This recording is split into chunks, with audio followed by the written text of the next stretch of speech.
અહેવાલમાં આપનું સ્વાગત છે। બીએમસી દ્વારા ફાળવેલ ડોર ટુ ડોર વાહનોનો પ્રાઇવેટ ઉપયોગ યુથ કોંગ્રેસના પવન ગુપ્તાએ પૂર્વ વિસ્તારમાં વાહન રોકી વિરોધ નોંધાવ્યો। વડોદરા મહાનગરપાલિકા દ્વારા કરોડોના ખર્ચે વડોદરા શહેરને સ્વચ્છ રાખવા માટે ડોર ટુ ડોર ગાડીનો કોન્ટ્રાક્ટ આપવામાં આવે છે, પરંતુ કોન્ટ્રાક્ટ મળ્યા બાદ ડોર ટુ ડોરના કોન્ટ્રાક્ટરો દ્વારા ડોર ટુ ડોર ગાડીનો ઉપયોગ પ્રાઇવેટ કંપનીઓના સામાનને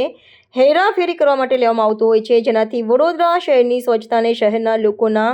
વેરાના પૈસાનો દુરુપયોગ થતો હોય તેવું સ્પષ્ટ દેખાઈ રહ્યું છે। ત્યારે આજ રોજ વડોદરા શહેરના યુથ કોંગ્રેસ પ્રમુખ પવન ગુપ્તા દ્વારા પૂર્વ વિસ્તારના ડોર ટુ ડોર ગાડીમાં પ્રાઇવેટ કંપનીના સામાનની હેરાફેરી કરતા રોકી લેવામાં આવ્યો હતો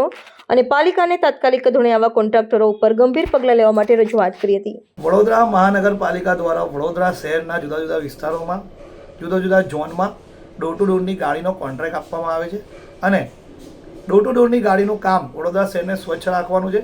અને લોકોના ત્યાં જઈ ઘરે ઘરે જઈ કચરો ઉપાડવાનો છે, પરંતુ ડોર ટુ ડોર ગાડીઓના આડમાં કોન્ટ્રાક્ટરો દ્વારા અને ગાડીના ડ્રાઈવર દ્વારા એક મોટું કૌભાંડ ચલાવવામાં આવી રહ્યું છે। ડોર ટુ ડોરની ગાડીનો ઉપયોગ પ્રાઇવેટ કંપનીઓના સામાનની અવર જવર કરવા માટે થાય છે અને એનો ખર્ચ વડોદરા શહેરની જનતાના ટેક્સના રૂપિયાના ઉપર પડે છે। ત્યારે અમારી પાલિકામાં એવી માંગ છે કે આવા કોન્ટ્રાક્ટરો પર તાત્કાલિક ધોરણે એક્શન લેવામાં આવે, એમનો કોન્ટ્રાક્ટ રદ કરવામાં આવે અને જેટલો પણ ભારત વડોદરા મહાનગરપાલિકાના ટેક્સ પર તિજોરી પર પડ્યો છે એ તમામે તમામ આવા કોન્ટ્રાક્ટરો પાસેથી વસૂલ કરવામાં આવે એવી જ અમારી આ માંગ છે।